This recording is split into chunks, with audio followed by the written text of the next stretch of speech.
25 लाख परिवारों के पंजाब में जीरो बिजली के बिल आए हैं, जीरो। कॉलेज जाने वाली सभी मेधावी बेटियों के लिए मुफ्त की स्कूटी हम दिलवाएंगे।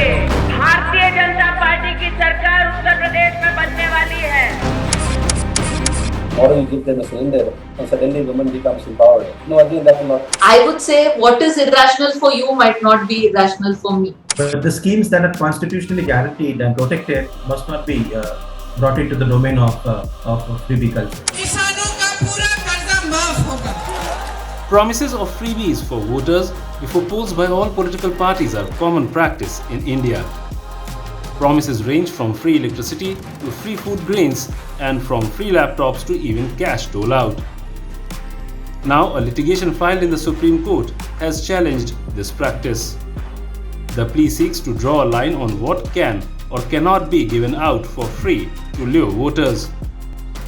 The plea has also led to a debate on how taxpayers' money should be used and whether political parties promising freebies is a way to bribe voters.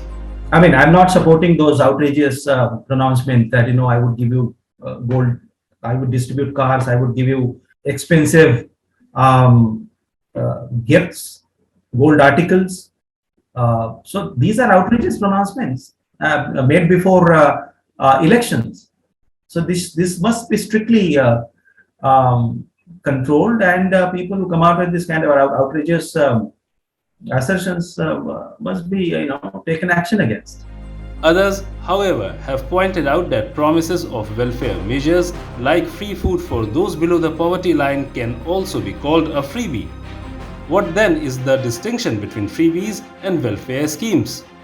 I think firstly, one of the things that has been coming out in the debate over the last few days also is that you cannot have any hard and fast rule on what is a freebie or what goods contribute to welfare or not. It really emerges out of the political process and also changes over time and context.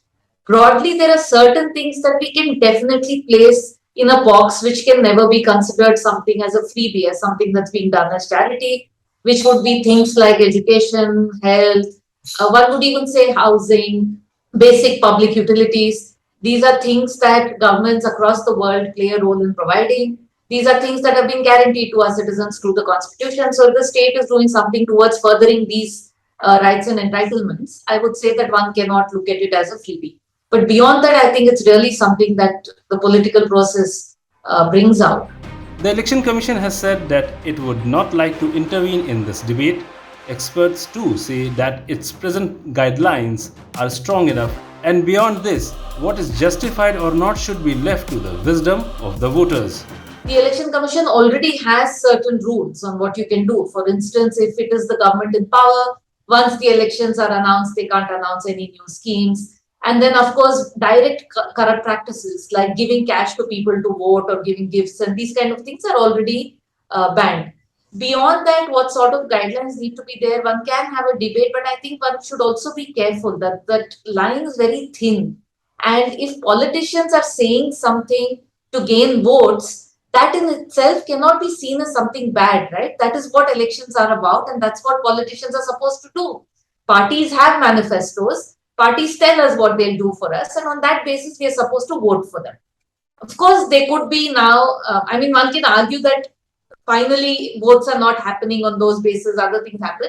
But I don't think the solution to that, therefore, lies in putting in some further rules. It goes in deeper to understand why certain kind of things gain electoral benefits. घोषणा पत्र में ये घोषणा की थी कि हमारी सरकार बनेगी, हम बच्चों को लैपटॉप देंगे.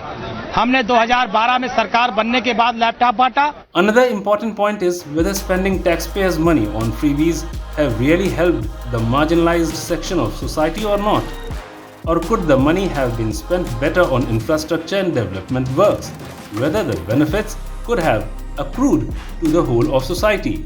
Welfare schemes take sometimes instant.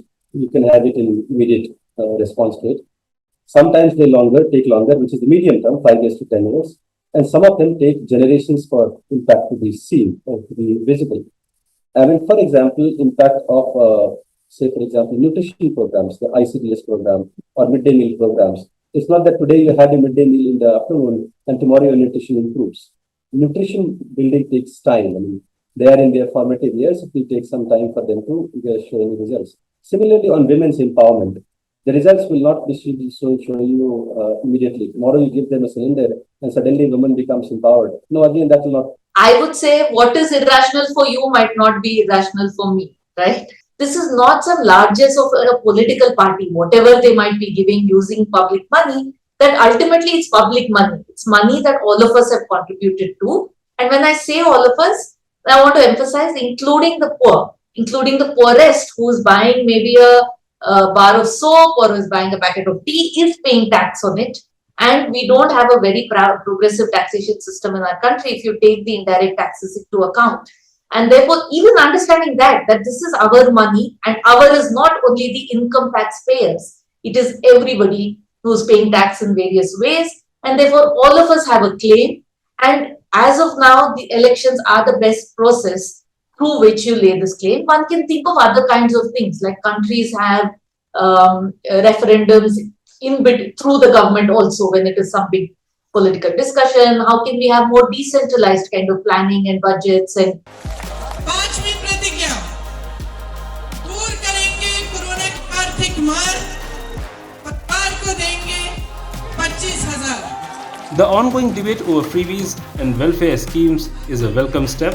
The Supreme Court may or may not draw a line on promises made by political parties, but the debate will certainly help the voter decide on whether there should be some limit to what the political parties can promise before the elections. A Times Online report.